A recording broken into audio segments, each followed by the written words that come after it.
और अब हमने सत्संग सुना तो अब हमें प्रायश्चित हो रहा है कि मेरा कल्याण कैसे हो सकता है।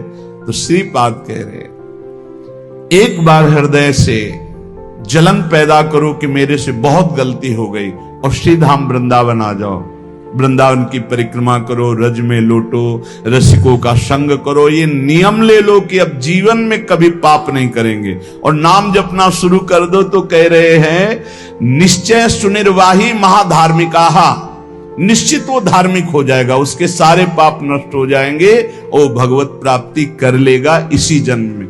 भगवत प्राप्ति आखिरी सांस तक हो सकती है। आखिरी सांस में बोला राधा राम कृष्ण हरि, बिल्कुल भगवत प्राप्ति हो जाएगी, विश्वास कर लो इस बात पे। इसलिए कोई भी कभी निराश न हो कि मुझे भगवत प्राप्ति नहीं हो सकती, मेरा कल्याण नहीं हो सकता। इस श्लोक में श्रीपाद ने बताया यदि ऐसे महापाप किए हुए हो तो श्रीधाम वृंदावन आ जाओ, धाम है भगवान का, निज धाम है। जो बड़े बड़े तीर्थों के अवगाहन से पाप नष्ट नहीं होते, जो कि महापाप कहलाते हैं, वो धाम में रज में लौटने से, परिक्रमा करने से, नाम कीर्तन करने से, सत्संग सुनकर सतमार्ग में चलने से।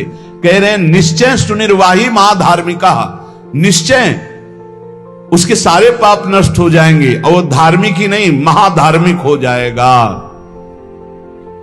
धर्माख्यामपि नैव वेत्ति सकला, धर्मिर्निगीर्णो सकृत्, चांडालैरपि धिक्कृतः कुचरिता, नम्लेच्छैरपि न्यकृतः, अत्युच्छृंखलया निजोरु कृपया, शान्त्या च वृंदावनम्, स्वस्मिन्नामृति चेद्ददाति वसतिं, धन्योस्ति वृंदावने। यदि ऐसा पुरुष है, ऊपर के श्लोक में जो बताया महापापी, अब कह रहे हैं अगर ऐसा पुरुष है कि कभी धर्म की चर्चा ही नहीं सुनी, जो सदैव अधर्म में ही ग्रस्त रहा है और इतना नीच है कि पापी लोग भी उसकी निंदा करते हैं। कुछ पाप ऐसे होते हैं जिनकी पापी लोग भी निंदा करते हैं। जैसे जेल कोई जाता है, हमें बताया गया है, तो उनमें कैदी लोग पूछते हैं क्या करके आए, वो बताया गया कि भाई ये राष्ट्र रक्षा के लिए ऐसा ऐसा किया, पर अधिकार नहीं था, तो अनाधिकार चेष्टा में इसने अपने समाज की रक्षा के लिए ऐसे ऐसे किसी ऐसे उपद्रवी को मारा। तो हाथ मिलाते हैं उसको सम, ये काहे क्या है, बोले अपनी बेटी के साथ ऐसा गंदा आचरण कर। तो बोले वहां के कैदी भी गुस्सा होकर उस पर दृष्टि रखते हैं, उसे घृणित दृष्टि से देखते हैं। तो यहां कह रहे हैं जो धर्म की वार्ता नहीं जानता, अधर्म से ग्रसित रहा है और नीच पुरुष, पापी लोग भी उस पर क्रोध दृष्टि से देखते हैं कि बहुत ही नीच है ये, ऐसे खोट के कर्म करने वाला समाज से जो बहिष्कृत हो चुका है और निश्चित हो चुका है कि अब इसकी दुर्गति पक्की है, उसके लिए भी एक चांस है।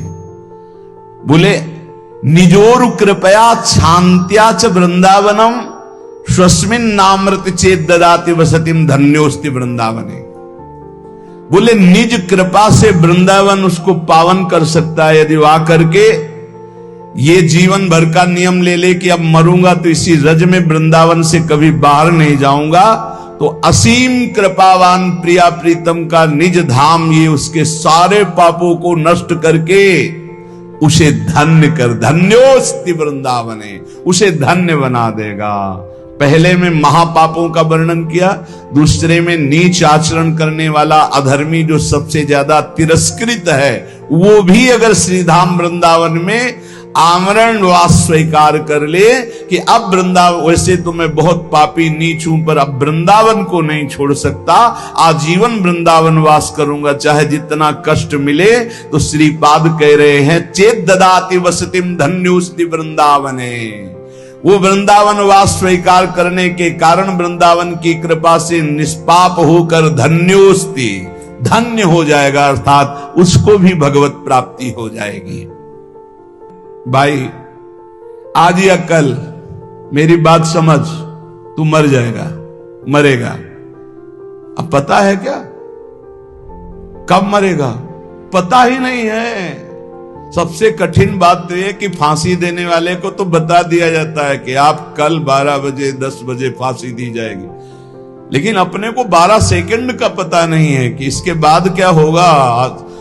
सोफा से उठ पाएंगे कि नहीं उठ पाएंगे, पूरा प्रवचन हो पाएगा कि नहीं हो पाएगा, अगली श्वास ले पाएंगे कि नहीं ले पाएंगे। तो कहे आज या कल जय है तू मर, काल ब्याल हूते डर, भोड़े भजन कर कैसो संग पायो है। बढ़िया संग मिल गया है, भजन कर लो। राधा सार्थक हो गया सेकेंड, फिर राधा सार्थक हो गया सेकेंड। हम वर्तमान में अगर भजन कर रहे हैं तो हमारा भूत पवित्र हो जाएगा और भविष्य मंगलमय हो जाएगा। गुरु ग्रंथ संत पंथ जितने भी हैं सब एक बात कह रहे हैं कि नाम सुमिर लो, नाम सुमिर लो और भगवान की शरण में हो जाओ। ऐसे कि गले पर गया हरि मैं आपके।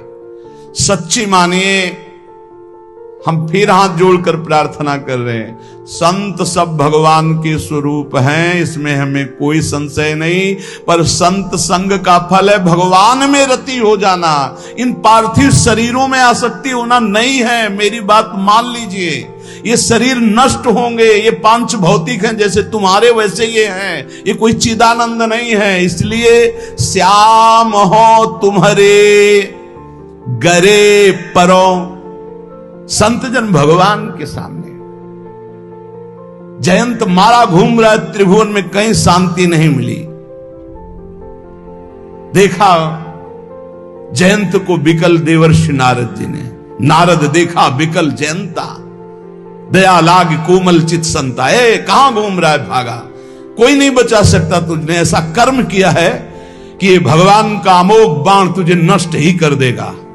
उन्हीं की शरण में जा। बोले मुझे शरण होना भी नहीं आता। संत क्या करते, शरण होना सिखाते। चल ऐसे लेट भगवान के सामने, त्राहिमाम बोल, ऐसे कर, बचा लिया। एक नयन कर तजा भवानी। पहले सिया राम जी को दो देख रहा था, अब नारद जी की कृपा से भगवान की शरण में हुआ तो देखा सिया ही राम है, राम ही सिया। एक नयन कर तजा भवानी।